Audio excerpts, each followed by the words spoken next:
ನಮಃ ಶ್ರೀಪಾದರಾಜಾಯ ನಮಸ್ತೆ ವ್ಯಾಸಯೋಗಿನೇ ನಮಃ ಪುರಂದರಾರ್ಯಾಯ ವಿಜಯಾರ್ಯಾಯ ತೇ ನಮಃ. ಆಪಾದಮೌಲಿಪರ್ಯಂತಂ ಗುರುಣಾಂ ಆಕೃತಿಂ ಸ್ಮರೇತ್ ತೇನ ವಿಘ್ನಾಃ ಪ್ರಣಶ್ಯಂತಿ ಸಿದ್ಧ್ಯಂತಿ ಚ ಮನೋರಥಾಃ. ಭಾರತೀಯ ಸನಾತನ ಧರ್ಮವನ್ನು ಕನ್ನಡದ ಚನ್ನುಡಿಯಲ್ಲಿ ತರುವುದಕ್ಕೆ ಪ್ರಯತ್ನ ಮಾಡಿದ ಧೀರ ಪುರುಷರಲ್ಲಿ ಹರಿದಾಸವರೇಣ್ಯರು ಪ್ರಮುಖರು. ಶ್ರೀಮದಾನಂದ ತೀರ್ಥ ಭಗವತ್ಪಾದಾಚಾರ್ಯರ ದ್ವಾದಶ ಸ್ತೋತ್ರದಿಂದ ಪ್ರೇರಿತವಾದ ದಾಸ ಸಾಹಿತ್ಯ ಪರಂಪರೆ ನರಹರಿ ತೀರ್ಥರಿಂದ ಮತ್ತು ಶ್ರೀಪಾದರಾಜರಿಂದ ಬೆಳೆದು ಬಂದಿದೆ. ಅದಕ್ಕಾಗಿ ನಮಃ ಶ್ರೀಪಾದರಾಜಾಯ ನಮಸ್ತೆ ವ್ಯಾಸಯೋಗಿನೇ ನಮಃ ಪುರಂದರಾರ್ಯಾಯ ವಿಜಯಾರ್ಯಾಯ ತೇ ನಮಃ. ಯಾವುದೇ ಒಂದು ವಿಚಾರವನ್ನು ಜನಕ್ಕೆ ಮುಟ್ಟಿಸುವಾಗ ಸಂಗೀತ ಬಹಳ ಸಾಧನವಾಗುತ್ತದೆ. ಅದಕ್ಕೋಸ್ಕರವಾಗಿ ತಾಳಬೇಕು, ತಕ್ಕ ಮೇಳಬೇಕು, ಶಾಂತ ವೇಳೆ ಬೇಕು, ಗಾಯನ ಕೇಳಬೇಕೆಂಬುವರಿಗೆ. ಹೀಗಾಗಿ ದಾಸ ಸಾಹಿತ್ಯವು ಸಾಹಿತ್ಯ ಸಂಗೀತಗಳ ಹೃದಯಂಗಮವಾದ ರಸರಂಗದ ನಿರ್ಮಾಣದಿಂದ ಜನರ ಅಂತರಂಗಗಳನ್ನು ಮೋದಗೊಳಿಸಿದಂತಹ ಒಂದು ಪ್ರಕ್ರಿಯೆಯಾಗಿದೆ. ಈ ಯೋಜನೆಯಲ್ಲಿ ಪುರಂದರದಾಸರೇ ಮೊದಲಾಗಿರತಕ್ಕಂಥವರು ಬಹಳಷ್ಟು ಕೀರ್ತನೆಗಳನ್ನು ಕೊಟ್ಟಿದ್ದಾರೆ. ಈ ಪರಂಪರೆಯಲ್ಲಿ ವಿಜಯದಾಸರು, ಗೋಪಾಲದಾಸರು, ಜಗನ್ನಾಥದಾಸರು ಮತ್ತು ನಮ್ಮ ಶ್ಯಾಮಸುಂದರ ವಿಠ್ಠಲರೇ ಮೊದಲಾಗಿರ್ತಕ್ಕಂಥವರನ್ನು ನಾವು ಸ್ಮರಣೆ ಮಾಡುತ್ತೇವೆ. ಜಗನ್ನಾಥದಾಸರು ವಿಶೇಷವಾಗಿ ಶ್ಯಾಮಸುಂದರ ವಿಠ್ಠಲರಿಗೆ ಅನುಗ್ರಹ ಮಾಡಿದ್ದಾರೆ. ಪೂರ್ವ ಜನ್ಮದಲ್ಲಿ ಜಗನ್ನಾಥದಾಸರ ಪುತ್ರರೇ ಆಗಿರುವಂತಹ ಶ್ಯಾಮಸುಂದರ ವಿಠ್ಠಲರು ಮುಂದೆ ಕುರುಡಿಯಲ್ಲಿ ಶ್ಯಾಮಾಚಾರ್ಯ ಹಾಗೂ ಕೊಪ್ರಮ್ಮ ದಂಪತಿಗಳ ಒಂದು ಸುಂದರವಾದಂತಹ ಮನೆತನದಲ್ಲಿ, ಸಾಂಸ್ಕೃತಿಕ ಮನೆತನದಲ್ಲಿ ಜನಿಸಿದ್ದಾರೆ. ಆದರೆ ಜನಿಸುವಾಗ ಅವರಿಗೆ ಆಗಿರುವ ಸಮಸ್ಯೆ ಮಾತು ಬರ್ತಾ ಇರಲಿಲ್ಲ. ಆಗ ಗುರು ಜಗನ್ನಾಥದಾಸರು ಅನುಗ್ರಹ ಮಾಡಿದ್ದಾರೆ.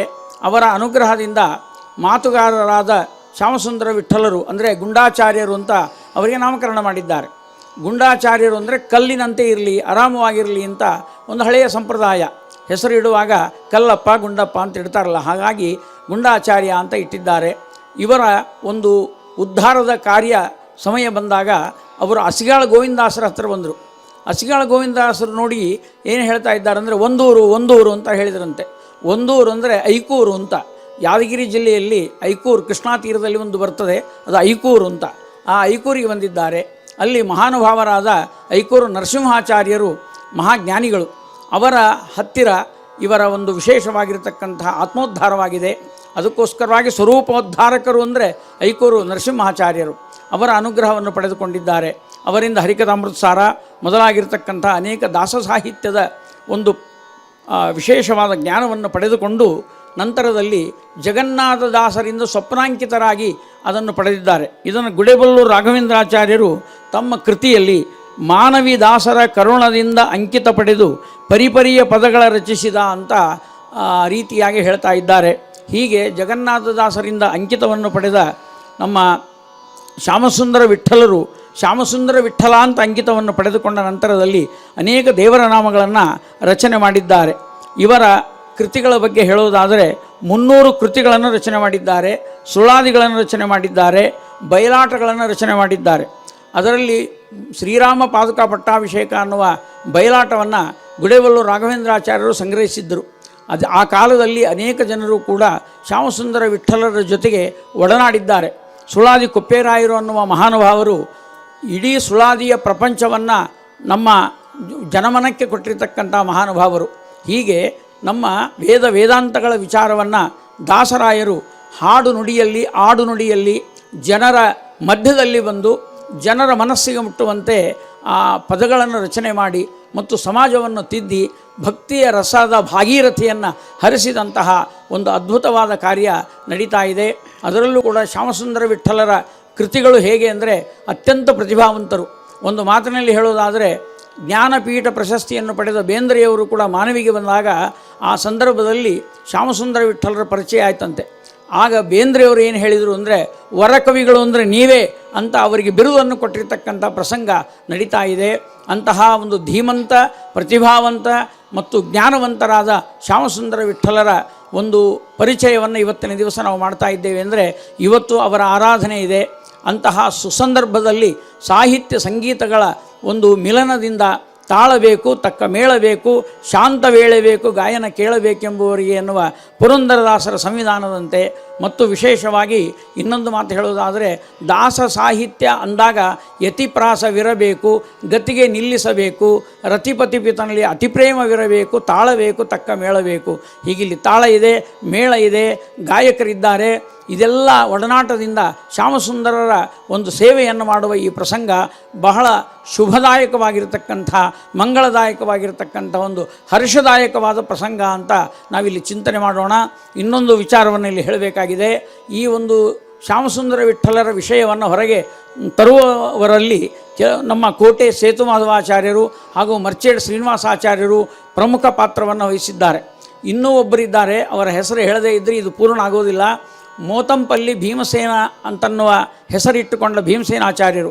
ಅವರಿಗೆ ಮೋತೆಪ್ಪ ಅಂತಿದ್ರು. ಯಾಕಂದರೆ ಮೋತಂಪಲ್ಲಿಯ ಒಂದು ಹಳ್ಳಿಯ ಹೆಸರಿರೋದರಿಂದ ಅವರಿಗೆ ಮೋತೆಪ್ಪ ಅಂತ ಇದ್ದರು. ಅವರು ಬ್ರಾಹ್ಮಣರು, ವಿಶೇಷವಾಗಿ ಗಾಯನವನ್ನು ಮಾಡುವರು, ಒಳ್ಳೆ ಕಂಠ ಅವರಿಗೆ. ಶ್ಯಾಮಸುಂದರ ವಿಠ್ಠಲರ ಎಲ್ಲ ಕೃತಿಗಳನ್ನು ಅವರು ತಮ್ಮ ಒಂದು ಜೀವನದಲ್ಲಿ ಹೊರಗೆ ತಂದಂತಹ ಗಾಯಕರು. ಅವರು ಒಳ್ಳೆ ಹಾಡು ಹಾಡ್ತಾ ಇದ್ದರು. ನಾವೆಲ್ಲ ಚಿಕ್ಕವರಿರುವಾಗ ಅವರು ನೋಡಿದ್ದೇವೆ. ಅವರು ಹಾಡಿದ ಹಾಡುಗಳೇ ಇವತ್ತು ಹೊರಗೆ ಬಂದಿವೆ. ಅವರ ಧಾಟಿ, ಅವರ ಶೈಲಿ ನಮಗೆ ಸಿಕ್ಕಿದೆ. ಅಂತಹ ವಿಶೇಷವಾಗಿರುವಂತಹ ಶ್ಯಾಮಸುಂದರ ವಿಠ್ಠಲರ ಅಥವಾ ಗುಂಡಾಚಾರ್ಯರ ಪರಿಚಯವನ್ನು ಮಾಡುವ ಮೊದಲು ನಾವು ಲಕ್ಷ್ಮೀಶಾಂಕಿತ ದಾಸರು ಕೂಡ ಅವರ ಮೇಲೆ ಹಾಡುಗಳನ್ನು ಮಾಡಿದ್ದಾರೆ. ಈಗ ನಾವು ನೋಡುವಂತಹ ಪದ್ಯ ತಂದೆ ವೆಂಕಟೇಶ ವಿಠ್ಠಲರು, ಚಿತ್ರದುರ್ಗದವರು ರಾಮಚಂದ್ರಾಚಾರ್ಯರು ಅಂತ ಅವರು ತಂದೆ ವೆಂಕಟೇಶ ವಿಠ್ಠಲಾಂಕಿತರಾದಂಥವರು ನಮ್ಮ ಶ್ಯಾಮಸುಂದರ ವಿಠ್ಠಲರ ಬಗ್ಗೆ ಒಂದು ಪದ್ಯವನ್ನು ಬರೆದಿದ್ದಾರೆ. ಆ ಪದ್ಯ ಯಾವುದು ಅಂತಂದರೆ, ವಂದಿಸುವೆ ವರ್ತುಳಾಚಾರ್ಯ ಕೋವಿದಗೆ ಅಂತ ಬರೆದಿದ್ದಾರೆ. ವಂದಿಸುವೆ ಅಂದರೆ ನಮಸ್ಕಾರ ಮಾಡುವೆ. ಯಾರಿಗೆ ಅಂದರೆ ವರ್ತುಳಾಚಾರ್ಯ. ಎಷ್ಟು ಚಮತ್ಕಾರವಾಗಿ ಬರೆದಿದ್ದಾರೆ ನೋಡ್ರಿ. ವರ್ತುಳ ಅಂದರೆ ಗುಂಡು ಅಂತ, ಗುಂಡಾಚಾರ್ಯರಿಗೆ ಅಂತ ಹೇಳೋದ್ರ ಬದಲು ವರ್ತುಳಾಚಾರ್ಯ ಕೋವಿದರಿಗೆ ಅಂಥೇಳಿ ಆನಂತರದಲ್ಲಿ ಅವರ ಬಗ್ಗೆ ಹೇಳುವಾಗ ದ್ವಂದ್ವಾಚರಣೆಯೋಳಿರುವ ಅಂತಾರೆ. ಅಂದರೆ ಅವಧೂತಚರ್ಯೆಯಲ್ಲಿದ್ದರು. ನೋಡಲಿಕ್ಕೆ ಒಂಥರ ಮುಗ್ಧ ಸ್ವಭಾವ, ಆದರೆ ಒಳಗೆ ಅದ್ಭುತವಾದ ಪ್ರತಿಭೆ. ಹೀಗೆ ನಮ್ಮ ಪ್ರಾಚೀನರು ಕೆಲವರು ಅವಧೂತರಂತೆ ಇರ್ತಾ ಇದ್ದರು. ಅಂತಹ ಮುಗ್ಧ ಮನೋಹರವಾದ ಅವರ ಒಂದು ವಿಶೇಷವಾದ ಹೃದಯ ವೇದಿಕೆಯಲ್ಲಿ ಆ ಕಾವ್ಯದ ರಸ ಹರಿದು ಬಂದು ಪ್ರತಿಭಾವಂತವಾದಂತಹ ಈ ಕಾವ್ಯವನ್ನು ನೋಡ್ತಾ ಇದ್ದೇವೆ. ಆ ಕಾವ್ಯವನ್ನು, ಆ ಪದ್ಯವನ್ನು ನಮ್ಮ ಗಾಯಕರು ಹೀಗೆ ವಿಶೇಷವಾಗಿ ಹಾಡ್ತಾ ಇದ್ದಾರೆ. ಅದು ಕೂಡ ದುರ್ಗಾ ರಾಗದಲ್ಲಿ ಅದನ್ನು ಪ್ರಸ್ತುತಪಡಿಸ್ತಾ ಇದ್ದಾರೆ. ನಾವೆಲ್ಲರೂ ಕೇಳಿ ಆನಂದಿಸೋಣ.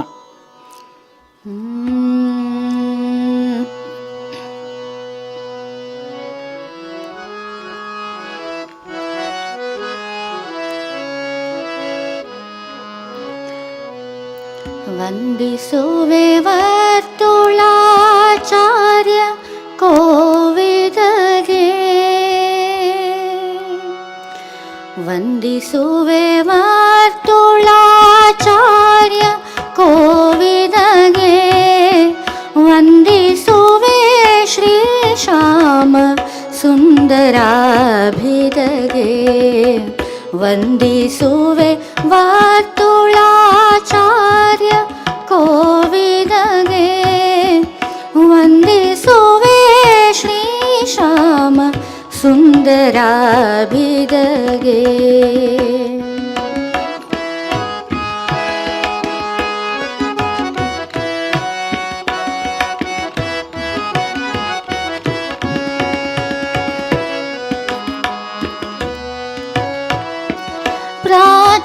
ಪ್ರಾಚೀನರಂತೆ ಅರ್ವಾಚೀನರೊಳಗೆ,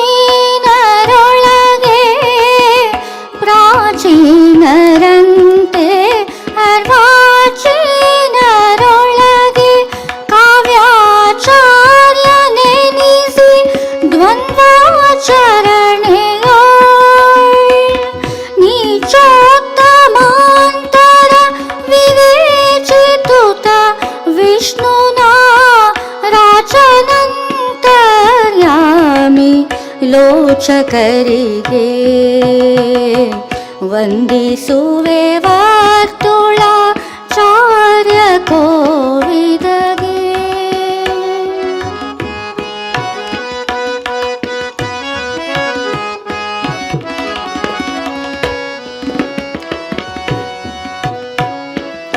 ವೇದ ವೇದಾಂತ ವೈಷ್ಣವ ತಂತ್ರ ರಹಸ್ಯ ಸಾರ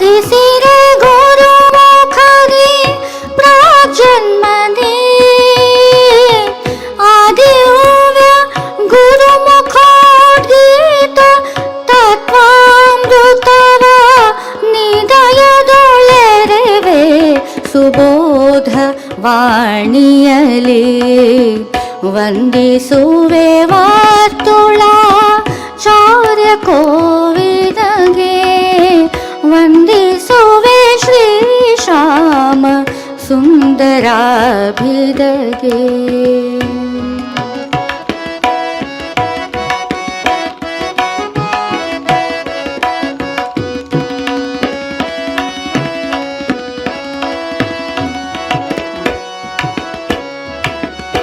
ಮಾನವೀ ಗುರು ಪದ ಪ್ರಸೂನ ಷಟ್ಚರಣ ಕವಿ ಮಾನವೀ ಗುರು ಪದ ಪ್ರಸೂನ ಷಟ್ಚರಣ ಕವಿ ಭಾನು ಜ್ಞಾನ ವದ್ಯಾಭಿಮನ್ಯು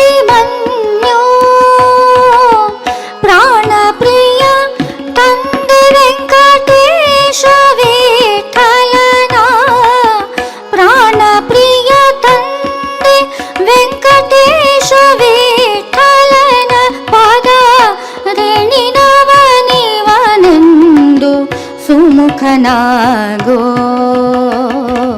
ವಂದಿಸುವೆ ಶ್ರೀವರ್ತುಳಾಚಾರ್ಯ ಕೋವಿದಗೆ ವಂದಿಸುವೆ ಶ್ರೀಶ್ಯಾಮ ಸುಂದರಾಭಿದಗೆ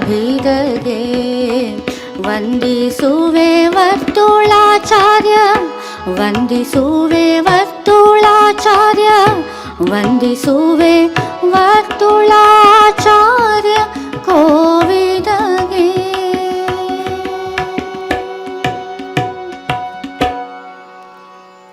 ಶ್ರೀ ಶ್ಯಾಮಸುಂದರ ವಿಠಲರಿಗೆ ಒಂದು ವಿಶೇಷವಾಗಿರತಕ್ಕಂಥ ಸ್ವಭಾವ ಇತ್ತು. ಅದು ಇಸ್ಪೇಟ್ ಆಡುವುದು. ಇಸ್ಪೇಟ್ ಆಟ ಎಲ್ಲ ಆಟಗಳಲ್ಲಿ ಮೋಹಕವಾದ ಆಟ. ನೋಡುವವರಿಗೆ ಇವರೇನಪ್ಪ ಇಸ್ಪೇಟ್ ಆಡ್ತಾರೆ ಅಂತ ಅನ್ನಿಸ್ತಾ ಇತ್ತು. ಆದರೆ ಒಂದು ದಿನ ಇಸ್ಪೇಟ್ ಆಟದಲ್ಲಿ ಸೋತ್ಬಿಟ್ರು. ಆಗ ಪಕ್ಕದಲ್ಲಿರುವವರು ಸುಮ್ಮನೆ ಇರಬೇಕಾ? ಅವರೇನಂತ ಇದ್ದಾರೆ ಅಂದರೆ, ಆಚಾರ್ಯರೇ ಸೋತ್ಬಿಟ್ರಲ್ಲ ಅಂದರು. ಆಗ ಮಾನವಿ ಗುಂಡಾಚಾರ್ಯರು ಹೇಳ್ತಾರೆ, ಲಕ್ಷ್ಮೀ ಕೈ ಕೊಟ್ಲಪ್ಪ ಇಸ್ಪೇಟ್ ರಾಣಿ, ಅದಕ್ಕಾಗಿ ಸೋತುಬಿಟ್ಟೆ ಅಂತ. ಆ ಸಂದರ್ಭದಲ್ಲಿ ಹಾಗಾದರೆ ಇಸ್ಪೇಟ್ ರಾಣಿ ಮೇಲೆ ಒಂದು ಪದ್ಯ ಆಗಲಿ ಎಂದರು. ನಾವೆಲ್ಲ ಕೇಳುವುದು ಇಸ್ಪೇಟ್ ಹಾಡಿನ ಒಂದು ಹಾಡು ಅಂತ ನಾವು ಅಂದ್ಕೊಳ್ತೇವೆ. ಆದರೆ ಅದಲ್ಲ, ಅದು ಲಕ್ಷ್ಮೀದೇವಿಯ ಸ್ತೋತ್ರ ಅಂತನ್ನೋ ರೂಪದಲ್ಲಿ ಅದನ್ನು ಮಾಡಿದ್ದಾರೆ. ಆ ಪದ್ಯಗಳನ್ನು ನೋಡುವಾಗ, ಜಾಣೆ ನಂಬಿದೆ ಇಸ್ಪೇಟ್ ರಾಣಿ ನೀನು ಒಲಿದೆನ್ನ ಪಾಣಿಯೊಳಗೆ ಬಂದು ಕಾಣಿಸಮ್ಮ. ಇಸ್ಪೇಟ್ ರಾಣಿ ನನ್ನ ಪಾಣಿಯೊಳಗೆ ಕೈಯೊಳಗೆ ಬಂದು ಕಾಣಿಸಮ್ಮ. ನೀ ಎಂಥವಳು ಅಂದರೆ, ವಾಣಿ ಅಂದರೆ ಸರಸ್ವತಿ, ರುದ್ರಾಣಿ ಅಂದರೆ ಪಾರ್ವತಿ ಮತ್ತು ಲಕ್ಷ್ಮಿ. ವಾಣಿ ರುದ್ರಾಣಿಯರಿಗಿಂತ ಕ್ಷೋಣಿಯೊಳಗೆ ಮಾನಿತೆ ನೀನಮ್ಮ. ನೀನು ಎಲ್ಲ ಲಕ್ಷ್ಮೀ ಪಾರ್ವತಿ ಸರಸ್ವತಿಗಿಂತಲೂ ಮಾನಿತೆ ಅಂತ ವರ್ಣನೆಯನ್ನು ಮಾಡಿ ಅಷ್ಟು ಪ್ರಸಿದ್ಧ ನೀನು ಅಂತ ಹೇಳ್ತಾ ಇರುವಾಗ, ನಾನು ಸೋತರೆ ಏನಾಗ್ತದೆ ಅಂದರೆ ನನ್ನ ಹೆಂಡತಿ ಮಕ್ಕಳ ಕೈಗೆ ಪರಟಿ ಕೊಟ್ಟೆ ಅಂತಾರೆ. ಗೆದ್ದರೆ ಏನು ಅಂತಂದರೆ ಅಲ್ಲಿ ಹೇಳ್ತಾ ಇದ್ದಾರೆ, ಎಕ್ಕದೊಳಗೆ 2 ಎಕ್ಕ ಬರಲು ನೀನು ಪಕ್ಕನೆ ಬಂದು ಕಾಣಿಸಮ್ಮ. 2 ಎಕ್ಕ ಬಂದಾಗ ಅಕ್ಕಳಾದ ನೀನು ಪಕ್ಕನೆ ಬಂದು ಕಾಣಿಸ್ತಾ ಇದ್ದರೆ ನಾನು ಗೆಲ್ತಾ ಇರಬೇಕು. ಆವಾಗ ಮುಕ್ಕಣ್ಣ ಸಖ ತನ್ನ ಬೊಕ್ಕಸದೊಳಗಿನ ರೊಕ್ಕ ಹಾಕಲು ಅವನ ಲೆಕ್ಕಿಸೆ ನಾನಮ್ಮ ಅಂದಿದ್ದಾರೆ. ಎಷ್ಟು ಪ್ರಾಸಬದ್ಧವಾದ ಪದ್ಯ ನೋಡಿ. ಅಲ್ಲಿ ಒಂದು ಮಾತು ಹೇಳ್ತಾ ಇದ್ದಾರೆ ಅವರು, ಮುಕ್ಕಣ್ಣ ಸಖ. ಮುಕ್ಕಣ್ಣ ಅಂದರೆ ರುದ್ರದೇವರು, ರುದ್ರದೇವರ ಸಖ ಅಂದರೆ ಕುಬೇರ. ಕುಬೇರನೇ ನನ್ನ ಜೊತೆಗೆ ಆಟ ಆಡಲಿಕ್ಕೆ ಬರಬೇಕು, ನೀನು ನನಗೆ ಅನುಗ್ರಹ ಮಾಡ್ತಾ ಇರಬೇಕು, ಅಂದರೆ ಕುಬೇರನನ್ನು ಸೋಲಿಸಿ ನಾನು ಶ್ರೀಮಂತನಾಗ್ತೇನೆ ಅಂತ. ಮುಕ್ಕಣ್ಣ ಸಖ ತನ್ನ ಬೊಕ್ಕಸದೊಳಗಿನ ರೊಕ್ಕ ಹಾಕಲು ಅವನ ಲೆಕ್ಕಿಸೆ ನಾನಮ್ಮ ಅಂತ ಇಷ್ಟು ಧೈರ್ಯದಿಂದ ಹೇಳ್ತಾ ಇದ್ದಾರೆ. ಕೊನೆಯ ನುಡಿಯಲ್ಲಿ ಇದರ ಸಂದೇಶವನ್ನು ಕೊಟ್ಟಿದ್ದಾರೆ. ಕಾಮಿನಿ ಶಿರೋಮಣಿ ಕಾಮಿತದಾಯಿನಿ ಶ್ಯಾಮ ಸುಂದರ ಸಾರ್ವಭೌಮನ ರಾಣಿ. ಶ್ಯಾಮಸುಂದರ ಅಂತಂದರೆ ಕೃಷ್ಣ, ಕೃಷ್ಣನ ಪತ್ನಿಯಾದ ಲಕ್ಷ್ಮೀದೇವಿ ಅಂತ ಅನುಸಂಧಾನ ಮಾಡಬೇಕು. ಇನ್ನೂ ಒಂದು ಸ್ವಾರಸ್ಯವನ್ನು ಇಟ್ಟಿದ್ದಾರೆ. ಶ್ರೀಮಂತ ಜೋಕರನ ಪ್ರೇಮದ ಭಗಿನಿಯೇ ಅಂತ ಬರೆದಿದ್ದಾರೆ. ಇಲ್ಲಿ ಜೋಕರನ ತಂಗಿ ಅಂತ. ಇಸ್ಪೇಟ್ ರಾಣಿ ಅಂದರೆ ಜೋಕರನ ತಂಗಿ. ಇದು ಅರ್ಥವಾಗೋದಿಲ್ಲ ಸಾಮಾನ್ಯ ಇದ್ದವರಿಗೆ. ಕನಕದಾಸರಂತೆ ಒಗಟಾಗಿ ಬರೆಯುವ ಸ್ವಭಾವ ಗುಂಡಾಚಾರ್ಯರು. ಕನಕದಾಸರ ಪ್ರತಿಭೆಯನ್ನು ಇಲ್ಲಿ ನಾವು ನೆನಪಿಸ್ಕೊಳ್ಬೇಕು. ಕವಿಗಳಾಗಿ ದಾಸರಾಗಿ ಪ್ರತಿಭಾವಂತರಾದವರು ಮಾನವಿ ಗುಂಡಾಚಾರ್ಯರು. ಎಷ್ಟು ಸ್ವಾರಸ್ಯಕರವಾಗಿ ಹೇಳಿದ್ದಾರೆ ಅಂದರೆ ಅಲ್ಲಿ ಹೇಳ್ತಾ ಇದ್ದಾರೆ, ಜೋಕರ ಅಂತಂದರೆ ದಶಾವತಾರದಲ್ಲಿ ಕೃಷ್ಣ ಜೋಕರ. ಯಾಕಂದರೆ ಮತ್ಸ್ಯ ಕೂರ್ಮ ವರಾಹ ನರಸಿಂಹ ವಾಮನ ಪರಶುರಾಮ ಇವೆಲ್ಲ ಹೇಳುವಾಗ ನರಸಿಂಹದೇವರನ್ನು ಜೋಕರ್ ಅಂತ ಹೇಳಿಕ್ಕೆ ಆಗೋದಿಲ್ಲ, ಮತ್ಸ್ಯಾವತಾರವನ್ನು ಜೋಕರ್ ಅಂತ ಹೇಳಿಕ್ಕೆ ಆಗೋದಿಲ್ಲ. ಜೋಕರ್ ಅಂತಿದ್ರೆ ಕೃಷ್ಣ ಹಾಸ್ಯ ಪ್ರವೃತ್ತಿ ಉಳ್ಳವನು. ತಾನು ನಕ್ಕು ಎಲ್ಲರನ್ನು ನಗಿಸಿದ ಜೋಕರ್ ಅಂದರೆ ಹಾಸ್ಯ ಪ್ರವೃತ್ತಿ ಉಳ್ಳವನು ಅಂದರೆ ಕೃಷ್ಣ. ಅದಕ್ಕಾಗಿ ಶ್ರೀಮಂತ ಜೋಕರ ಅಂದರೆ ಕೃಷ್ಣ. ಕೃಷ್ಣನ ತಂಗಿಯಾಗಿ ಲಕ್ಷ್ಮೀದೇವಿ ಅವತಾರ ಮಾಡಿದ್ದಾಳೆ. ಯಾವಾಗ ಅಂದರೆ ಯಶೋದೆಯ ಮಡಿಲಲ್ಲಿ ದುರ್ಗಾದೇವಿ ಮೊದಲು ಅವತಾರ ಮಾಡಿದ್ಲು. ಕೃಷ್ಣ ಮಥುರೆಯಿಂದ ಬಂದ. ಹೀಗಾಗಿ ಕೃಷ್ಣ ಮತ್ತು ದುರ್ಗಾದೇವಿ ಅಣ್ಣ ತಂಗಿಯಾಗಬೇಕು. ಈ ದೃಷ್ಟಿಯಿಂದ ಶ್ರೀಮಂತ ಜೋಕರನ ಪ್ರೇಮದ ಭಗಿನಿ ಅಂದರೆ ತಂಗಿ ಅಂತನ್ನುವ ರೀತಿಯಲ್ಲಿ ಕೃಷ್ಣನ ತಂಗಿಯಾದ ದುರ್ಗಾದೇವಿಯ ಸ್ತೋತ್ರವನ್ನೇ ಇಸ್ಪೇಟ್ ರಾಣಿಯ ಸ್ತೋತ್ರ ಅಂತ ಆ ರೀತಿಯಾಗಿ ಚಮತ್ಕಾರವಾಗಿ ವರ್ಣನೆ ಮಾಡಿದ್ದಾರೆ.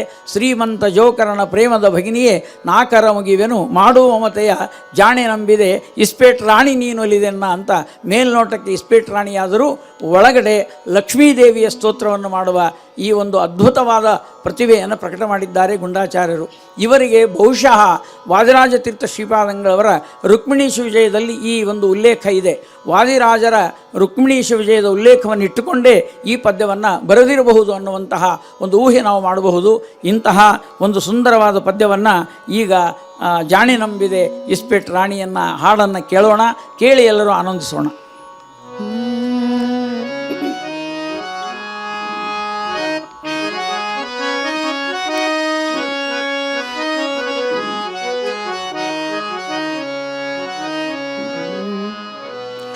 ಜಾಣೆ ನಂಬಿದೆ ಇಸ್ಪೇಟ್ ರಾಣಿ ನೀನೊಲಿದೆನ್ನ ಪಾಣಿಯೊಳಗೆ ಬಂದು ಕಾಣಿಸಮ್ಮ.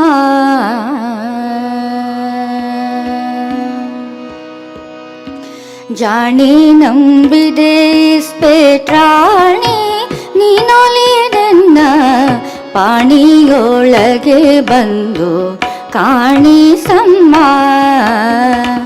ವಾಣಿ ಶ್ರೀಲಕುಮೆ ರುದ್ರಾಣಿ ಅರೆಗಿಂತ ವಾಣಿ ಶ್ರೀಲಕುಮೆ ರುದ್ರಾಣಿ ಅರೆಗಿಂತ ಕ್ಷೋಣಿಯೊಳಗೆ ಬಹುಮಾನಿತೆ ನೀನಮ್ಮ.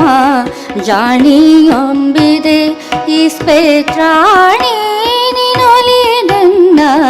ಪಾಣಿಯೊಳಗೆ ಬಂದು ಕಾಣಿಸಮ್ಮ.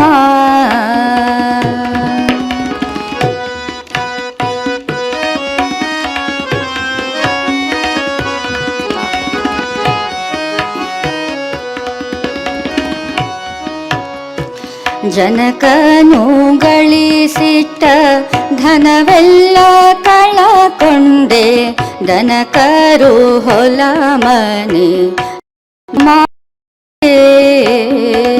ಜನರೊಳಗಪಹಾಸ ಕೊಳಕಾದೆ ಕೇಳಮ್ಮ.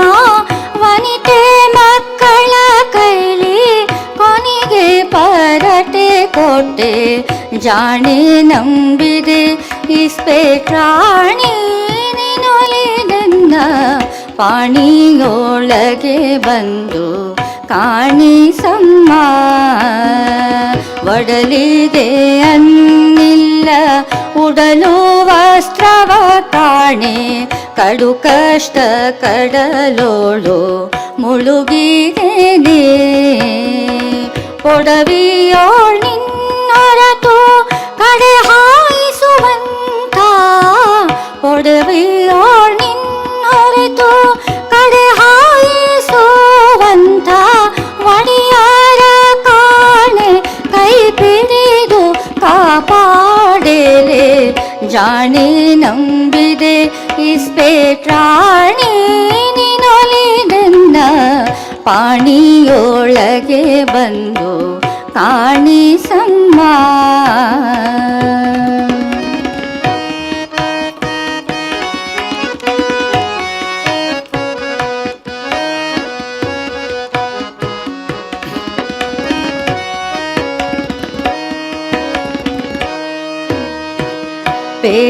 ಪೇಳಲಿನ್ನೆಷ್ಟು ನಾ ಗೋಳಾಟ ಮಾಡದೀಯ ತಾಳಿ ಹೊರತು ಎಲ್ಲ ಹಾಳಾಯಿತೆ. ಸಾಲ ಬಹಳಾಯಿತು ಜೋಳಿಗೆ ಬಂದಿತು ಸಾಲ ಬಹಳಾಯಿತು ಜೋಳಿಗೆ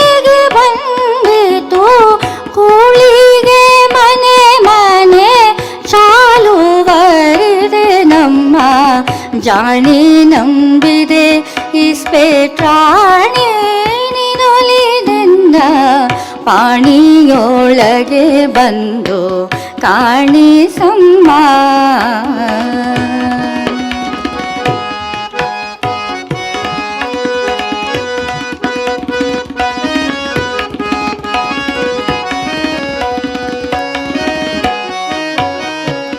ಚಾರರು ಭಯರಲ್ಲಿ ಸೇರಿ ಬಂದಾಕ್ಷಣ ಹಾರಿ ಹೋಗುವುದಮ್ಮ ಪಕ್ಕರಂಗು.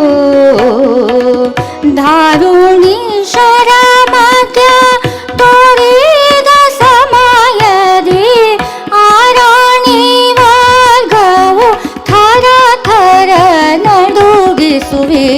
ಜಾಣಿ ನಂಬಿದೆ ಇಸ್ಪೇಟ್ರಾಣಿ ನಿನೊಲಿದೆನ್ನ ಪಾಣಿಯೊಳಗೆ ಬಂದು ಪಾಲಿಸಮ್ಮ.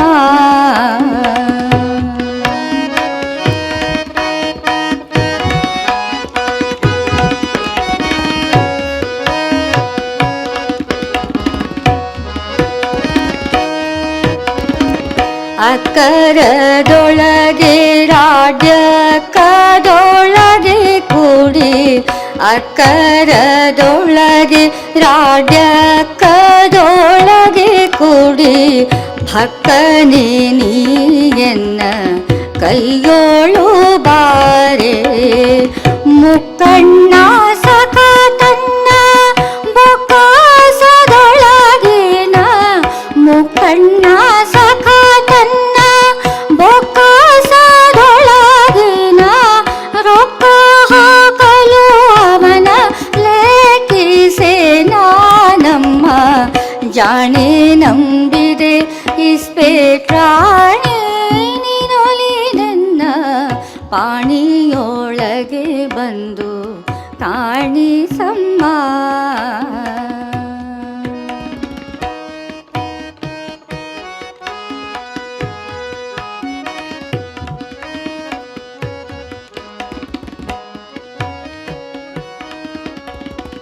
ಕಾಮಿನಿ ಶಿರೋಮಣಿ ಕಾಮಿತದಾಯಿನಿ ಕಾಮಿನಿ ಶಿರೋಮಣಿ ಕಾಮಿತದಾಯಿನಿ ಶ್ಯಾಮ ಸುಂದರ ಸಾರ್ವಭೌಮನ ರಾಣಿ ಶ್ರೀಮಂತ ಜೋಕರನ ಪ್ರೇಮದ ಭಗಿನಿಯೇ ಶ್ರೀಮಂತ ಜೋಕರನ ಪ್ರೇಮದ ಭಗಿನಿಯೇ ನಾ ಮುಗಿದೆನು ಕರ ನೀ ಮಾಡೆ ಮಮತೆಯ ಜಾಣೆ ನಂಬಿದೆ ಇಸ್ಪೇಟ್ರಾಣಿ ನಿನೊಲಿದೆನ್ನ ಪಾಣಿಯೊಳಗೆ ಬಂದು ಕಾಣಿಸಮ್ಮ. ವಾಣಿ ಶ್ರೀಲಕುಮಿ ರುದ್ರಾಣಿಯರಿಗಿಂತ ಶ್ರೋಣಿಯೊಳಗೆ ಬಹುಮಾನಿತೆ ನೀನಮ್ಮ. ಜಾಣಿ ನಂಬಿದೆ ಇಸ್ಪೇಟ್ರಾಣಿ ನಿನೊಲಿದೆನ್ನ ಪಾಣಿಯೊಳಗೆ ಬಂದು ಕಾಣಿಸಮ್ಮ. ಪಾಣಿಯೊಳಗೆ ಬಂದು ಕಾಣಿಸಮ್ಮ. ಪಾಣಿಯೊಳಗೆ ಬಂದು ಕಾಣಿಸಮ್ಮ.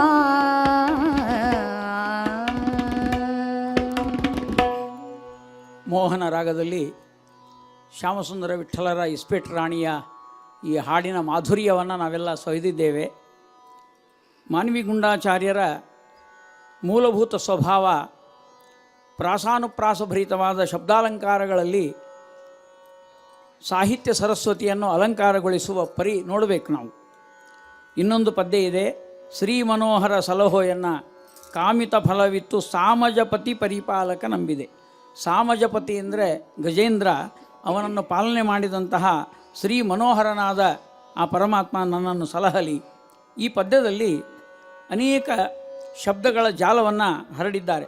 ಅಂಡಜಗಮನ ದಶ ರುಂಡ ವೈರಿ ರಾಜ್ಯವಾಚ್ಯ ಕುಂಡಲಿ ಶಯನ ಕೋ ದಂಡಪಾಣಿಯೇ ತೋಂಡಮಾನ ಗೊಲಿದ ಮಾರ್ತಾಂಡ ತೇಜ ನಿನ್ನ ಪದ ಪುಂಡರೀಕ ಸೇವಿಸುವ ತೋಂಡರ ಒಳಗಿಡು ಪಾಂಡವ ಪಕ್ಷ. ಹೀಗೆ ಪ್ರಾಸಭರಿತವಾದಂತಹ ಪದಗಳು. ಅದರಲ್ಲಿ ಅಂಡಜಗಮನ ಅಂದರೆ ಗರುಡಗಮನ, ದಶರುಂಡ ವೈರಿ ಅಂದರೆ ದಶರುಂಡ ರಾವಣ, ಅವನ ವೈರಿಯಾದ ರಾಮಚಂದ್ರ, ಕುಂಡಲಿ ಶಯನ ಅಂದರೆ ಹಾವಿನ ಮೇಲೆ ಮಲಗಿದಂತಹ ಪರಮಾತ್ಮ, ಕೋದಂಡಪಾಣಿ ರಾಮದೇವರು, ತೋಂಡಮಾನಗೊಲಿದ ತಿರುಪತಿ ವೆಂಕಟರಮಣ. ಹೀಗೆ ವರ್ಣನೆ ಮಾಡ್ತಾ ಇರುವಾಗ ಇನ್ನೊಂದು ಕಡೆ ಹೇಳ್ತಾರೆ ನಾಳಿಕ ಸಂಭವ ಪಿತ. ನಾಳಿಕ ಸಂಭವ ಅಂದರೆ ಪದ್ಮ ಸಂಭವ ಬ್ರಹ್ಮದೇವರಿಗೆ ಪಿತನಾದ ನಾರಾಯಣ. ಶೈಲಜವಲ್ಲಭನುತ, ಶೈಲಜವಲ್ಲಭ ಅಂದರೆ ರುದ್ರದೇವರು, ಅವರಿಂದ ಸ್ತುತನಾಗಿರತಕ್ಕಂಥವನು. ವಾಲಿಯ ಭಂಜನ, ರಾಮದೇವರಾಗಿ ವಾಲಿಯನ್ನು ಭಂಜನ ಮಾಡಿದವರು. ವನಮಾಲೆ ಭೂಲೋಲ, ವನಮಾಲೆಯನ್ನು ಹಾಕಿಕೊಂಡವನು. ಭೂದೇವಿಗೆ ಲೋಲ ಅಂದರೆ ಪ್ರಿಯನಾಗಿರತಕ್ಕಂಥವನು. ಕಾಲಯವನನ ಕಾಲಯವನಿಗೆ ಕಾಲ ಅಂದರೆ ಯಮನಾಗಿರುವಂತಹ ಶ್ರೀಕೃಷ್ಣ. ಕೋಲರೂಪಿ ಅಂದರೆ ವರಾಹರೂಪಿಯಾದವನು. ಹೀಗೆ ತಾಲಕೇತನ ಅಂದರೆ ಬಲರಾಮನ ಅನುಜ ತಮ್ಮನಾಗಿ ಬಂದವನು ಅಂತ. ಇನ್ನೊಂದು ಕೊನೆಯ ನುಡಿಯಲ್ಲಿ ಇಂದು ಕೋಟಿ ನಿಭ, ಇಂದು ಅಂದರೆ ಚಂದ್ರನ ಕೋಟಿಗೆ ನಿಭ ಸಮಾನವಾದ ಕಾಂತಿ. ಮತ್ತು ನರಸಿಂಧುರಾರಿ, ಎಷ್ಟು ಸುಂದರವಾಗಿ ಬಳಸಿದ್ದಾರೆ ಅಂದರೆ ನರ ಅಂದರೆ ಮನುಷ್ಯ, ಸಿಂಧೂರ ಅಂದರೆ ಆನಿ, ಸಿಂಧೂರಾರಿ ಅಂದರೆ ಸಿಂಹ. ಅದಕ್ಕೆ ನರಸಿಂಹ ಹೇಳುವುದರ ಬದಲು ನರಸಿಂಧುರಾರಿ ಅಂತ ಬಳಸ್ತಾ ಇದ್ದಾರೆ. ಸಿಂಧುಶಾಯಿ ಅಂದರೆ ಸಮುದ್ರದಲ್ಲಿ ಮಲಗಿದವನು. ಹೀಗೆ ನಂದಮುನಿ ವಂದಿತ, ನಂದಮುನಿ ಅಂದರೆ ಮಧ್ವಾಚಾರ್ಯರ ಮುನಿ ಅಂದರೆ ಆ ಯಾವ ಯತಿಗಳಿಂದ ವಂದಿತನಾಗಿರತಕ್ಕಂಥವನು. ಸಂಕ್ರಂದನ ನಂದನ ವರದ, ಸಂಕ್ರಂದನ ಅಂದರೆ ಇಂದ್ರನ ಮಗನಾದ ಅರ್ಜುನನಿಗೆ ವರವನ್ನು ಕೊಟ್ಟವನು. ಹೀಗೆ ಆ ರೀತಿಯಾಗಿರುವಂತಹ ಮಹಾಮಹಿಮನಾದ ಪರಮಾತ್ಮ. ಬಂಧನ ಬಿಡಿಸೋ ಶ್ಯಾಮಸುಂದರ ವಿಠ್ಠಲ ಬಂಧುರ ಮಹಿಮಾ, ಬಂಧುರ ಅಂದರೆ ಸುಂದರವಾದ ಮಹಿಮೆ ಉಳ್ಳವನು ಅಂತ. ಹೀಗೆ ಪ್ರಾಸಾನುಪ್ರಾಸಭರಿತವಾದ ಈ ಪದ್ಯಗಳನ್ನು ಬರೆದಿದ್ದಾರೆ. ಈ ದಾಸಸಾಹಿತ್ಯದ ವೈಭವೇ ಹಾಗೆ. ಪ್ರಾಸವಿಲ್ಲದ ಹಾಡು ತಾಸು ಹಾಡಿದರೇನು, ಸಾಸಿವೆ ಎಣ್ಣೆಯನ್ನು ಕಣ್ಣಿಗೆ ಪೂಸಿಕೊಂಡಂತೆ ಸರ್ವಜ್ಞ ಅಂತ ಅವತ್ತು ಸರ್ವಜ್ಞ ಹೇಳಿದ್ದಾನೆ. ಸರ್ವಜ್ಞನ ವಚನದಲ್ಲಿ ಎಲ್ಲೂ ಪ್ರಾಸ ಹೋಗಿಲ್ಲ. ಆದರೆ ಆ ಸರ್ವಜ್ಞನ ಅಭಿಪ್ರಾಯ ತಿಳಿದುಕೊಳ್ಳದ ಈಗಿನ ಕೆಲವು ಜನ ದಾಸ ಸಾಹಿತ್ಯವನ್ನು ಪ್ರಾಸವಿಲ್ಲದೆ ಬರಿತಾ ಇದ್ದಾರೆ. ಅದನ್ನು ಓದೋರಿಗೆ ಎಷ್ಟು ತ್ರಾಸ ಮತ್ತು ಕೇಳೋರಿಗೆ ಎಷ್ಟು ತ್ರಾಸ. ಇದು ಪ್ರಾಸ ಹ್ರಾಸವಾಗುವ ತ್ರಾಸಭರಿತವಾದ ಪದ್ಯಗಳನ್ನು ಬರೆಯಬೇಡಿ, ಪ್ರಾಸಾನುಪ್ರಾಸಭರಿತವಾದ ಪದ್ಯಗಳನ್ನೇ ಬರೆಯಬೇಕು ಅಂತ ಶ್ಯಾಮಸುಂದರ ವಿಠ್ಠಲರ ಅನುಕರಣೆ ಮಾಡಿದರೆ ಅವರ ಆರಾಧನೆ ಮಾಡಿದಷ್ಟು ಪುಣ್ಯ ನಮಗೆ ಬರ್ತದೆ ಅಂತ ಈ ಮಾತನ್ನು ಹೇಳ್ತಾ ಈ ಪದ್ಯವನ್ನು ಹೇಳಲಿಕ್ಕೆ ನಮ್ಮ ಗಾಯಿಕೆ ಅದನ್ನು ಪ್ರಸ್ತುತಪಡಿಸಬೇಕು ಅಂತ ವಿನಂತಿ ಮಾಡ್ತಾ ಇದ್ದೇನೆ. ಶ್ರೀ ಮನೋಹರ ಸಲಹೋ ಎನ್ನ ಕಾಮಿತ ಫಲವಿತು ಸಾಮಜಪತಿ ಪರಿಪಾಲಕ ನಂಬಿದೆ.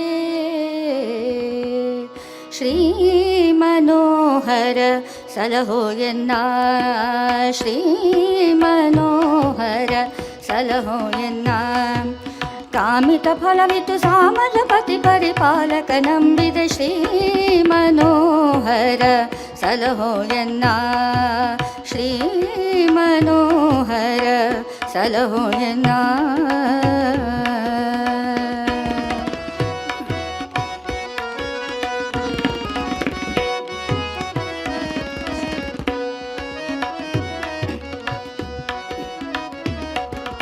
ಅಂಡ ಜಗಮನದ ಶರುಂಡ ವೈರಿ ರಾಜೀವಾಕ್ಷ ಕುಂಡಲಿ ಶಯನ ಕೋದಂಡ ಪಾಣಿ ತೊಂಡ ಮಾನ ಗೋಲಿದ ಮಾತಾಂಡ ತೇಜ ನಿನ್ನಯ ಪಾದ.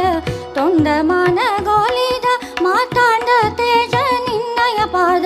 ಪುಂಡರೀಕ ಸೇವಿಸುವ ತೊಂಡರುಳಿಡು ಪಾಂಡವ ಪಕ್ಷ. ಶ್ರೀ ಮನೋಹರ ಸಲಹೋ ಎನ್ನ, ಶ್ರೀ ಮನೋಹರ ಸಲಹೋ ಎನ್ನ.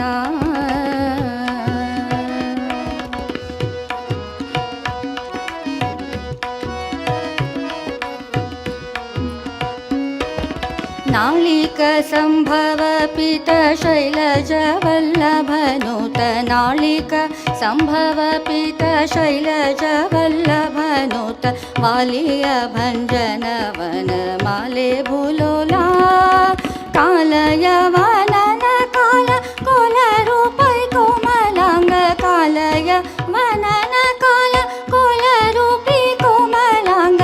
ಕಾಲಕೇತನನುಜ ಕಿಲಾನಜ ಬಾಂಧವ ಬಾಲಕ ಪೋಷಕ. ಶ್ರೀ ಮನೋಹರ ಸಲಹೋ ಎನ್ನ, ಶ್ರೀ ಮನೋಹರ ಸಲಹೋ ಎನ್ನ.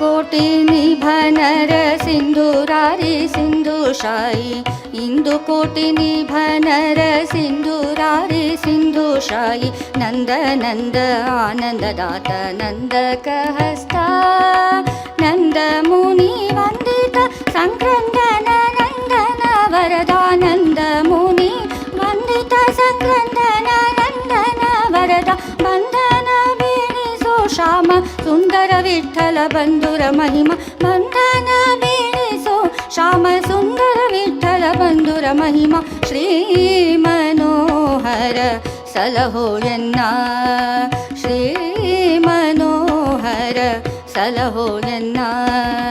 ಕಾಮಿತ ಫಲವಿತು ಸಾಮಜಪತಿ ಪರಿಪಾಲಕ ನಂಬಿದೆ, ಕಾಮಿತ ಫಲವಿತು ಸಾಮಜಪತಿ ಪರಿಪಾಲಕ ನಂಬಿದೆ, ಶ್ರೀ ಮನೋಹರ ಶ್ರೀ ಮನೋಹರ ಶ್ರೀ ಮನೋಹರ ಸಲಹೋ ಎನ್ನ.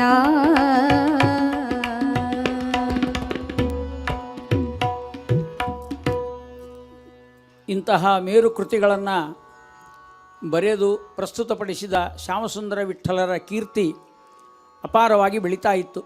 ಅವರನ್ನು ಕವಿಗಳು ಅಂತ ವರ್ಣನೆ ಮಾಡ್ತಾ ಇದ್ದರು. ಆ ಸಂದರ್ಭದಲ್ಲಿ ಅವರಿಗೆ ಸಂಕೋಚವಾಗಿದೆ. ಯಾಕೆಂದರೆ ಭಾರತೀಯ ಸಂಸ್ಕೃತಿಯಲ್ಲಿ ವಿನಯ ಅನ್ನುವುದು ಒಂದು ದೊಡ್ಡದಾದ ಗುಣ. ವಿನಯೋ ಹಿ ಸರ್ವರಸಂ ಪೋಷಯತಿ ಅಂತ. ವಿನಯ ಅನ್ನೋದು ಎಲ್ಲ ರಸಗಳನ್ನು ಕೊಡ್ತಾ ಇದೆ. ಆದ್ದರಿಂದ ಕಾಳಿದಾಸ ಮೊದಲಾದಂಥ ಕವಿಗಳನ್ನು ನೋಡುವಾಗ ಅವರ ವಿನಯ ನೋಡ್ತಾ ಇದ್ದೇವೆ. ಆ ರೀತಿಯಾಗಿ ನಮ್ಮ ಪರಂಪರೆಯಲ್ಲಿ ಬಂದ ಈ ಪದ್ಧತಿಯನ್ನು ನಮ್ಮ ಶ್ಯಾಮಸುಂದರ ವಿಠ್ಠಲರು ಕೂಡ ಅನುಸರಿಸಿದ್ದಾರೆ. ಎನಗ್ಯಾಕೆ ಕವಿ ಎಂಬ ಶ್ರೇಷ್ಠನಾಮ, ಜನರೊಳಗೆ ನಾನು ಅರುವ ಮನುಜಾಧಮ ಅಂತ ತಮ್ಮನ್ನು ತಾವು ಸಣ್ಣವನು ಚಿಕ್ಕವನು ಅಂತ ಹೇಳ್ತಾ ಇದ್ದಾರೆ. ನಮ್ಮಲ್ಲಿ ಒಂದು ಮಾತಿದೆ, ಕುರು ಭುಂಕ್ಷೋಚ ಕರ್ಮ ನಿಜಂ ನಿಯತಂ ಹರಿಪಾದ ವಿನಮ್ರ ಧಿಯಾ ಸತತಂ. ಈ ವಿನಮ್ರವಾದ ಬುದ್ಧಿ ಇದ್ದಲ್ಲಿ ಹೆಚ್ಚು ಆ ಗುಣಗಳೆಲ್ಲ ಎದ್ದು ಕಾಣ್ತಾ ಇದೆ. ಅಹಂಕಾರ ಎಲ್ಲ ಗುಣಗಳನ್ನು ನಾಶ ಮಾಡ್ತಾ ಇದೆ. ನಮ್ಮಲ್ಲಿ ಸಿದ್ಧಿಗಿಂತ ಪ್ರಸಿದ್ಧಿಯೇ ಬಹಳ. ಆ ಪ್ರಸಿದ್ಧಿಗಾಗಿ ಒದ್ದಾಡುವವರು ಬಹಳ. ಅದಕ್ಕೆ ಎಲ್ಲ ಕಡೆಯೂ ಕೂಡ ತಮ್ಮ ಕೀರ್ತಿ ಬರಬೇಕು ಅಂತ ಭಾಳ ಕಷ್ಟಪಡ್ತಾರೆ. ಆದರೆ ನಮ್ಮ ಶ್ಯಾಮಸುಂದರ ವಿಠ್ಠಲರು ಮಾತ್ರ ಅವರು ಹೇಳುವ ರೀತಿ ನೋಡಿ ಎಷ್ಟು ಮನಸ್ಸಿಗೆ ಮುಟ್ತಾ ಇದೆ. ಸ್ನಾನ ಜಪ ತಪ ಮೌನ ಧ್ಯಾನ ವರಮಂತ್ರಗಳ ಖೂನವಿಲ್ಲದೆ. ಈ ಖೂನ್ ಅನ್ನೋ ಶಬ್ದ ಪ್ರಾಂತೀಯ ಶಬ್ದ. ಇದು ನಮ್ಮ ವಿಜಾಪುರ ಕಡೆ ಎಲ್ಲ ಬಳಸ್ತಾರೆ ಖೂನ್ ಅಂತ. ಖೂನ್ ಅಂದರೆ ಪರಿಚಯ ಅಂತ. ಆ ಪರಿಚಯ ಅಂದರೆ ಅದಕ್ಕೆ ನಮ್ಮಲ್ಲಿ ಯಾರೋ ಒಬ್ಬರು ಭೇಟಿಯಾಗಿದ್ದರಂತೆ. ಆಚಾರ್ಯರೇ ನಿಮ್ಮ ಖೂನ್ ಆಯಿತು ಅಂತ ಹೇಳಿದ್ರಂತೆ. ಖೂನ್ ಆಯಿತು ಅಂದರೆ ಕೊಲೆ ಆಯಿತು ಅಂತ ನಾವು ತಿಳ್ಕೊಳ್ತೇವೆ. ಹಾಗಲ್ಲ, ಅದು ಖೂನ್ ಅಂದರೆ ಪರಿಚಯ. ಅದನ್ನು ಆ ಪ್ರಾಂತೀಯ ಭಾಷೆಯನ್ನು ಬಳಸುವ ರೀತಿ ನೋಡಬೇಕು. ಖೂನವಿಲ್ಲದೆ ಜ್ಞಾನಹೀನನಾಗಿ. ಯಾಕಂದರೆ ನಾವು ಬಹಳ ಗಮನಿಸಬೇಕು, ಈ ದಾಸ ಸಾಹಿತ್ಯ ಹೇಗಿದೆ ಅಂದರೆ ನಮ್ಮ ಮನೆ ಮಾತುಗಳನ್ನು ಶಬ್ದಗಳನ್ನು ತೆಗೆದುಕೊಂಡು ವೇದಾಂತದ ಪರಿಚಯವನ್ನು ಕೊಟ್ಟಂಥ ಮಹಾನುಭಾವರು. ದೊಡ್ಡ ದೊಡ್ಡ ಶಬ್ದಗಳನ್ನು ಬಳಸಿ ತಮ್ಮ ಪಾಂಡಿತ್ಯವನ್ನು ಪ್ರದರ್ಶನ ಮಾಡಲಿಕ್ಕೆ ದಾಸ ಸಾಹಿತ್ಯ ಇಲ್ಲ. ಸಾಮಾನ್ಯರಿಗೂ ಕೂಡ ಮನಮುಟ್ಟುವಂತೆ ಆ ರೀತಿಯಾಗಿರ್ತಕ್ಕಂಥ ಶಬ್ದಗಳನ್ನು ಬಳಸಿ ಪದವನ್ನು ಬರೆದಿದ್ದಾರೆ. ಆ ರೀತಿಯಾಗಿ ನೋಡಬೇಕು. ನಿಯಮಪೂರ್ವಕ ಒಂದು ಯಾಮವಾದರೂ ಮನದಿ ಶ್ಯಾಮಸುಂದರ ಧ್ಯಾನನ ಮಾಡದೆ ಕಾಮಾದಿ ಷಡ್ವೈರಿ ಸ್ತೋಮಕ್ಕೆ ವಶನಾಗಿ ಭೂಮಿಯೊಳು ಜಡವಾದ ನಾಮದಲ್ಲಿ ಚರಿಸುವೆನು ಅಂತಾರೆ. ಇದರ ಅರ್ಥ ಏನಂದರೆ, ನನಗೆ ಸುಳ್ಳೆ ಕವಿ ಅಂತ ಹೇಳ್ತೀರಿ. ಒಂದು ಕಡೆ ಅವರು ಪತ್ರ ಬರೆದಿದ್ದಾರೆ. ಸುಳ್ಳಾದಿ ಕುಪ್ಪೇರಾಯರಿಗೆ ಒಂದು ಪತ್ರ ಬರೆಯುವಾಗ ಹೇಳ್ತಾರೆ, ನಾನು ಕವಿಯಲ್ಲ ಕತ್ತಲ ಗವಿ ಅಂತ. ಕವಿ ಅಂದರೆ ಕವಿಯುವುದು ಅಂತಲೂ ಅರ್ಥ ಆಗ್ತದೆ. ಅಂದರೆ ಕಾಣಿಸದೇ ಇರೋದಕ್ಕೆ ಕವಿಯುವುದು ಅಂತ, ಮುಚ್ಚುವುದು. ಆದ್ದರಿಂದ ನಾನು ಕವಿಯಲ್ಲ ಕತ್ತಲ ಗವಿ ಅಂತ ಹೇಳಿಕೊಂಡಂಥವರು ಮಹಾನುಭಾವರು. ಇನ್ನೊಂದು ಕಡೆಗೆ ಹೇಳ್ತಾ ಇದ್ದಾರೆ, ಜಡವಾದ ನಾಮದಲ್ಲಿ ಚರಿಸುವನು. ನಮ್ಮ ಅಪ್ಪ ಅಮ್ಮ ನನ್ನ ನೋಡೇ ಗುಂಡಾಚಾರ್ಯ ಅಂತ ಹೆಸರಿಟ್ಟಿದ್ದಾರೆ. ಅಂದರೆ ನಾನು ಗುಂಡಕಲ್ಲು ಅಂತ. ಜಡವಾದ ನಾಮ ನಂದು, ನನ್ನಲ್ಲಿ ಮನುಷ್ಯತ್ವವೂ ಇಲ್ಲ. ಇಂಥವನನ್ನು ನೀವು ಕವಿಗಳಂತೂ ವರ್ಣನೆ ಮಾಡ್ತಿರಲ್ಲ ಅಂತ ವಿನಯಪೂರ್ವಕವಾಗಿ ಹೇಳಿದ ಪದ್ಯವಿದು. ಇದು ನಮಗೆಲ್ಲರಿಗೂ ಅನುಕರಣೀಯ ಆದರ್ಶವಾಗಿರತಕ್ಕಂಥ ಮಾತು. ನಾವು ಎಷ್ಟೇ ಬೆಳೆದರೂ ಕೂಡ ದೇವರ ಮುಂದೆ, ದಾಸರ ಮುಂದೆ, ದೊಡ್ಡವರ ಮುಂದೆ, ಅದಕ್ಕೆ ನಮ್ಮ ತೆಲುಗಿನಲ್ಲಿ ಹೇಳ್ತಾರಲ್ಲ, ಎಂದರೋ ಮಹಾನುಭಾವಲು ಅಂದರಿಕಿ ವಂದನಮಲು ಅಂತ ಹೇಳಿದಂತೆ ನಾವು ವಿನಯದಿಂದ ಇರಬೇಕು ಎನ್ನುವಂತಹ ಒಂದು ಸಂದೇಶವನ್ನು ಕೊಡುವ ಈ ಪದ್ಯವನ್ನು ನಾವೆಲ್ಲರೂ ಕೇಳೋಣ. ಎನಗ್ಯಾಕೆ ಕವಿ ಎಂಬ ಶ್ರೇಷ್ಠ ನಾಮ,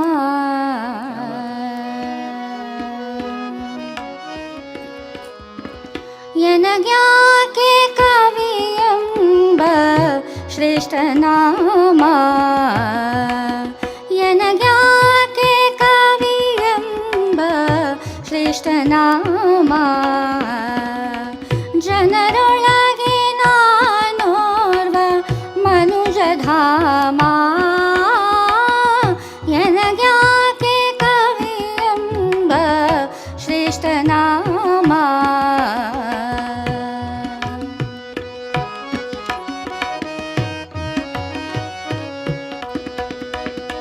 ಸ್ನಾನ ಜಪ ತಪ ಮೌನ ಧ್ಯಾನವರ ಮಂತ್ರಗಳ ಖೂನವಿಲ್ಲದೆ ಜ್ಞಾನ ಹೀನನಾಗಿ ಏನು ಹೇಳಲಿ ದುಷ್ಟ ಮಾನಿನಿಗೆ ಮನಸೋತು ಶ್ವಾನನಂದದಿ ದಿನವ ನಾನು ಕೇದವನಯ್ಯ ಎನಗ್ಯಾಕೆ ಕವಿಯೆಂಬ ಶ್ರೇಷ್ಠ ನಾಮ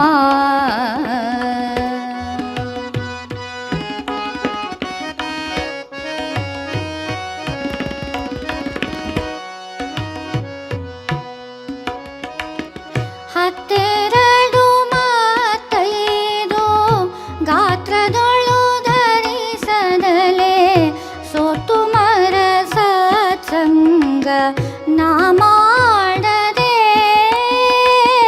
ಚಿತ್ತ ಚಂಚಲನಾಗಿ ಲೆಕ್ಕ ಪಗಡಿಗಳಾಡಿ ಕತ್ತೆಯಂದದಿ ವ್ಯರ್ಥ ಹೊತ್ತು ಕಳೆದವ ನಾನು ಎನಗ್ಯಾಕೆ ಕವಿಯೆಂಬ ಶ್ರೇಷ್ಠ ನಾಮ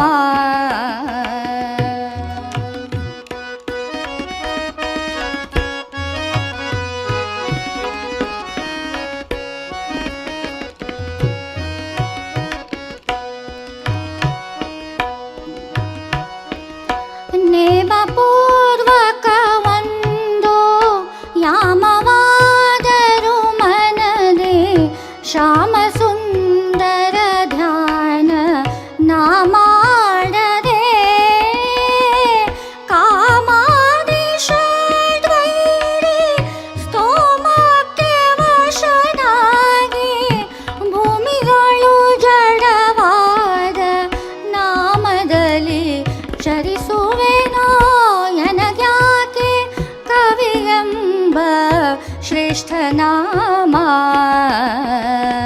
ಜನರೊಳಗೆ ನಾನೋರ್ವ ಮನುಜಧಾಮ ಎನಗ್ಯಾಕೆ ಕವಿಯೆಂಬ ಎನಗ್ಯಾಕೆ ಕವಿಯೆಂಬ ಎನಗ್ಯಾಕೆ ಕವಿಯೆಂಬ ಶ್ರೇಷ್ಠ ನಾಮ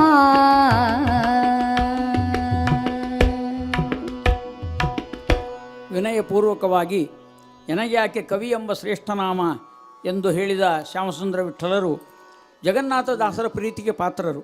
ಆದ್ದರಿಂದ ಈ ಕೊನೆಯ ಪದ್ಯದಲ್ಲಿ ಜಗನ್ನಾಥದಾಸರನ್ನೇ ಸ್ತೋತ್ರ ಮಾಡಿದ್ದಾರೆ.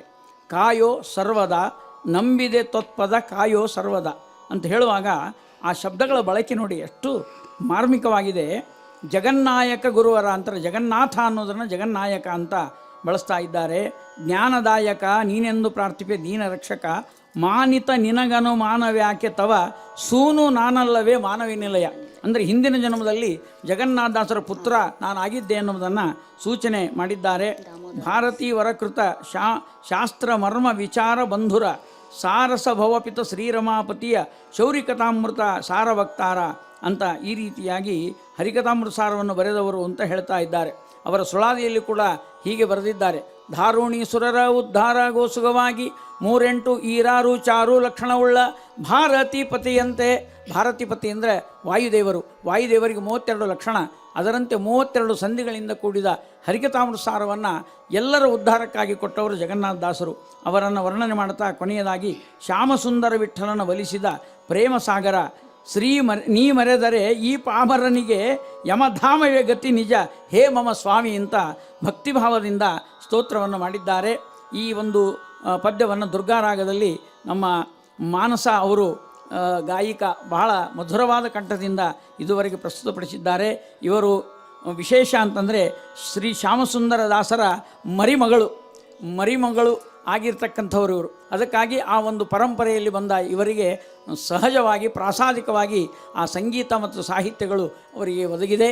ಇಂತಹ ಒಂದು ಕಾರ್ಯಕ್ರಮದಲ್ಲಿ ನಾವೆಲ್ಲರೂ ಕೂಡ ಈಗ ಏನು ಆ ಶ್ಯಾಮಸುಂದರ ವಿಠ್ಠಲರ ಅನುಗ್ರಹಕ್ಕೆ ಪಾತ್ರರಾಗಿದ್ದೇವೆ.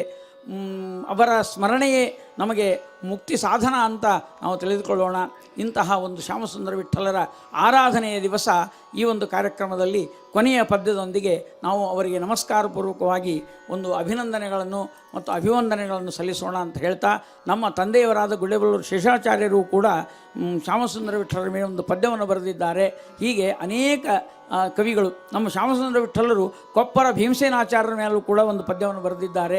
ಹೀಗೆ ಅವರ ವರ್ಣನಾಟದಲ್ಲಿ ಬಂದ ಅನೇಕ ಪದಪದ್ಯಗಳ ಸಮೂಹವನ್ನು ಇಲ್ಲಿ ಹೇಳಲಿಕ್ಕಾಗದೇ ಇದ್ದರೂ ಕೂಡ ಕಡಿಮೆ ಸಮಯದಲ್ಲಿ ಕೆಲವು ವಿಷಯಗಳನ್ನು ಇಲ್ಲಿ ತಿಳಿಸ್ಲಿಕ್ಕಾಗಿದೆ ಅಂತ ಹೇಳ್ತಾ, ಇನ್ನೂ ಯಾವುದು ಬಿಟ್ಟಿದ್ದೇವೆ ಅದಕ್ಕಾಗಿ ಕ್ಷಮೆಯನ್ನು ಕೇಳ್ತಾ ಈ ಕೊನೆಯ ಪದ್ಯವನ್ನು ಹಾಡಬೇಕು ಅಂತ ಶ್ರೀ ಮಾನಸ ಅವರಿಗೆ ನಾನು ವಿನಂತಿ ಮಾಡಿಕೊಳ್ತಾ ಇದ್ದೇನೆ.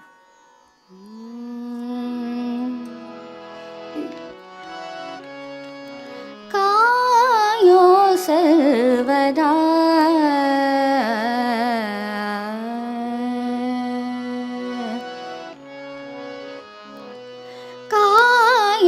ಸರ್ವದಾ ನಂಬಿದೆ ತ್ವತ್ಪದ ಕಾಯೋ ಸರ್ವದಾ ಕಾಯೋ ಸರ್ವದಾ ನಂಬಿದೆ ತ್ವತ್ಪದ ಕಾಯೋ ಸರ್ವದಾ ಕಾಯೋ ಕಾಯೋ ಜಗನಾಯಕ ಗುರುವರ ಹೇಯ ಮಮದಿ ಕಡೆ ಹಾಯಿಸಿ ಕರುಣದಿ ಕಾಯೋ ಸರ್ವದಾ ನಂಬಿದೆ ತ್ವತ್ಪದ ಕಾಯೋ ಸರ್ವದಾ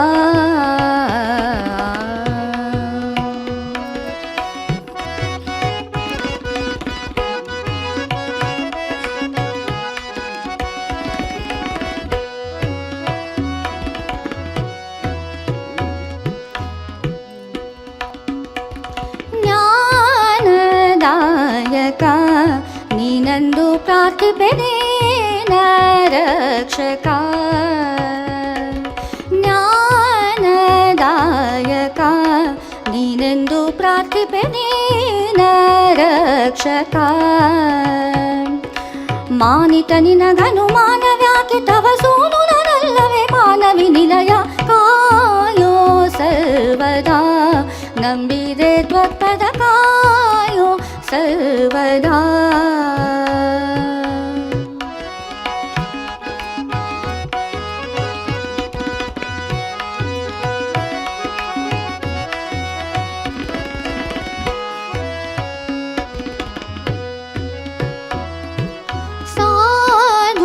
शीलने प्रह्लादरनुज सहलाद शल्यने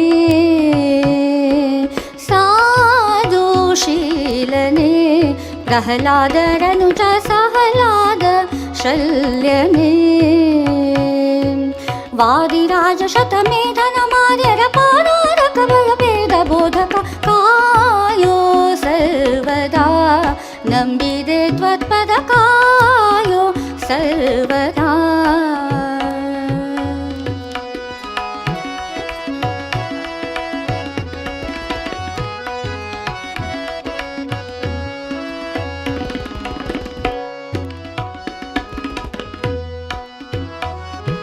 ಶ್ಯಾಮ ಸುಂದರ ವಿಠಲನ ಒಲಿಸಿದ ಪ್ರೇಮ ಸಾಗರ